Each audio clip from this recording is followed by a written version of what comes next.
and welcome back to my channel! Namiss niyo ba ako? Siyempre, namiss ko rin kayo. Nalate lang si Mami ng pag-upload kasi masyadong busy. Pero ngayon, eto na ulit kami at may kasama ko ang aking dalawang kumare! Si Joanne and Welas Vlog! Hello! Mga palala! Huwag po silang kalimutang i-subscribe, Welas Vlog and Jay Wonder! Thank you po! Yay! Nandito kami tatlo kasi gusto tayo maglaro.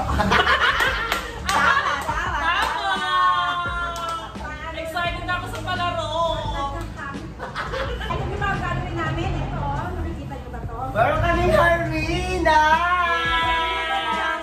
Harina, ewan ko anong Basta, magiging masaya. Magiging masaya ang magiging masaya. Bago tayo mag-umpisa, syempre, yung mga nag-message ko kay Mami A, bibigyan po natin ng kasagutan ng kanilang mga tanong.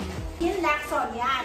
Jane, ayan, matagal ka na sa akin nagme-message. Shout out, Jane! Shout out po! Phil Lacson, panahon pa ng Bagyo Ulysses, humingi ka sa akin ng payo regarding sa iyong health condition.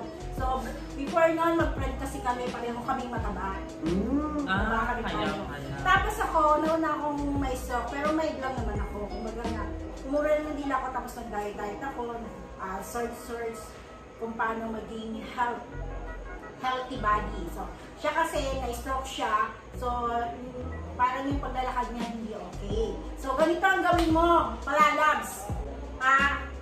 Marami tayong diet na tinatawag, di ba? Mayroong keto diet, may vegetarian diet, mga ganon. Pero, sukatin mo yung height mo, yung timbang mo, tapos, alamin mo kung ilan yung calories mo na pwede mong kainin a day. Yun. Doon ka mag-start, tapos, doon ka na magpapayat ng pauti-uti. Yun yung ginawa ko. Tapos, everyday exercise, kahit walking lang, akit babasad ka, malaking tulong na yun. Ganun yung gawin mo, palalabs. Sigurado ako magiging ka-sexy. Wow! Wow ng advice ni Mami A. Para naman sa akin, hindi pa na ako expert sa mga ganyan, pero based on my experience, I love an experience. Based on my opinion talaga ay konting diet, konting diet sa atin, at saka exercise, sabi nga ni Mami A, yung exercise na walking mo, tapos pwede kung anong gagawin mo sa bahay nyo, maglinis ka, para ma-exercise ang katawan natin, kasi kailangan talaga natin pagpawisan. Yes. Kailangan natin pagpawisan ng normal na pawis yun. Isa yon na magkakaroon ka ng ang tawag ito ng healthy body. Ganun lang may papayo ko sa'yo. Tapos, bawasan ang pinagbabawal na pagkain. Kung hindi para sa'yo, huwag mo nang kainin. Kasi alam naman talaga natin na bawal yun. Kahit meron kang medisina naman, for me lang talaga, pag bawal is bawal. Yun lang talaga. Pero bawal is masarap. Bakit kaya yung bawal masarap? Pero yun lang po talaga, ha? Tingnan mo naman natin kung wala na. Nag-iisip na ako. So sa akin naman po, based on my experience, kasi ang papa ko po is na stroke po siya. Tapos, ang una niya pong araw-araw niyang kinakain, may kinakain siyang dahon na tuwing umaga. Yung may tanim-tanim na dahon, ewan ko, yung na pinapapak-papak na dahon. Hindi ako familiar about sa mga ganyan. Hindi ko rin alam, basta yun na yun. Yes, may dahon-dahon na kinakain na pinapapak-papak. Pampababa siya ng ano mo. Dugo. Hindi ko alam kung para saan yun. Basta may kinakain yun sa mga pampaano ng high blood, pampa-stroke. Ma-search yan sa Google. Yes. Ay, yung pula! No, kulay green din siya na maliit lang na sa batusok. Ay, okay. Hindi ba tanglad yun? Hindi. Meron din tanglad. Yung tanglad naman po is lalagain yun. Tapos iinumin mo siya. Tapos pwede rin pong malunggay na lalagain nyo po yun.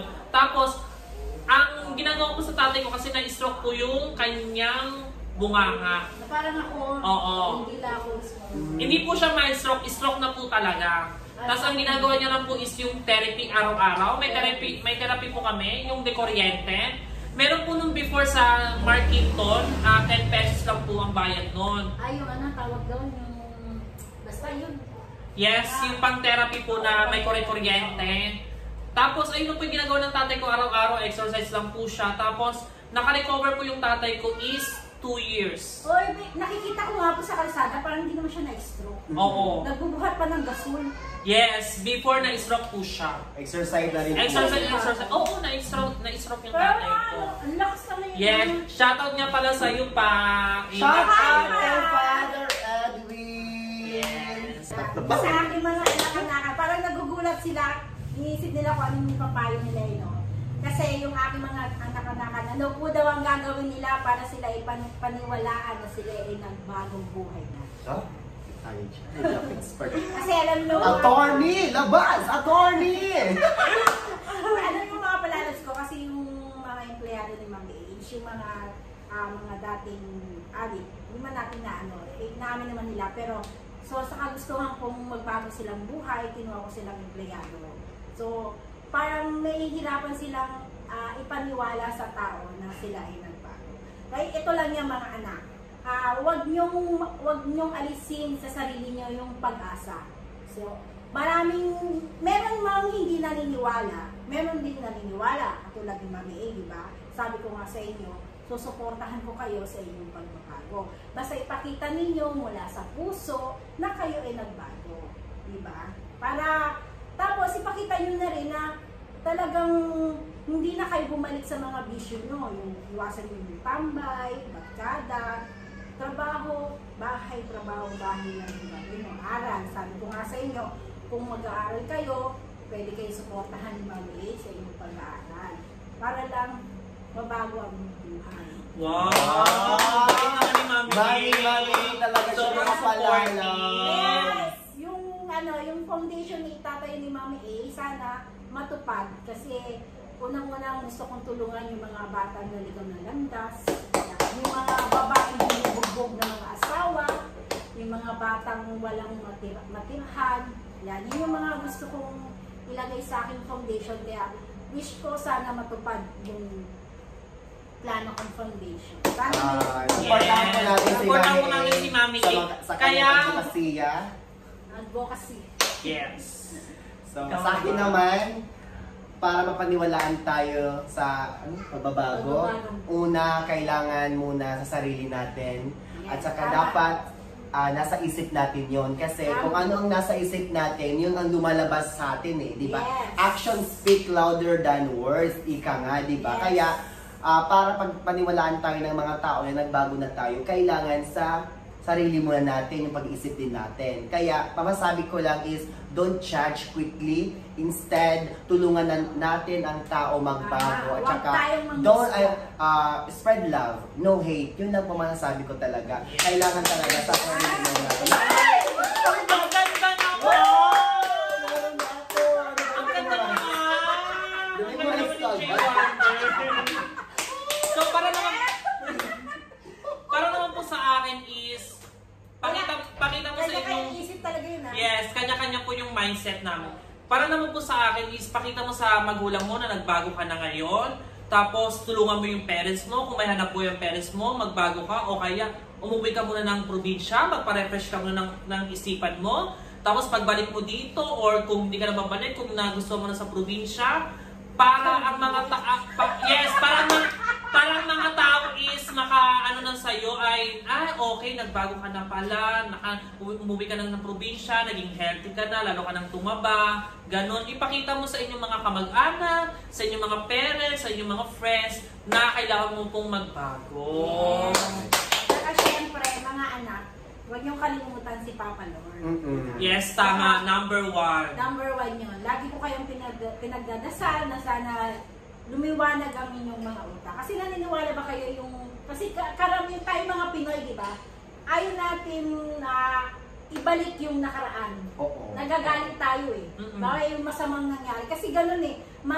Minsan kasi yung tao nagbago, binabalik pa yung nakaraan. So, parang nabuburyo yung utak niya, parang hindi mo. Parang gano'n. Di ba, gano'n tayo mostly tayong mga Pinoy. Yes. Ayaw nang balikan natin. So, huwag na po natin ibalik dun sa mga taong nagbabago yung nakaraan. Kumbaga, yung i-focus natin yung ngayon nila. Oh yes. Yes, Ano, tama. yung future at saka yung present. Huwag na yung mga Pass. Pass. Kasi Kasi nga, ayoko, di ba rin kayo oo naman, di ba? Pero although, yung mga nakaraan ko, siya yung... Lesson learned para sa atin. Siya yung ginagawa kong... Inspirasyon. Inspirasyon, Yes. motivation din natin. Para mapaunlad din sarili ko. Gusto kong ipakita sa tao, yung mga taong nanghusga sa akin, naglahit sa akin, mga taong iniwan ako sa ere, na nagkamali sila. Totoo. Yes, tao. Totoo yan, mami. Totoo yan. Ang money ng Walang Malanza!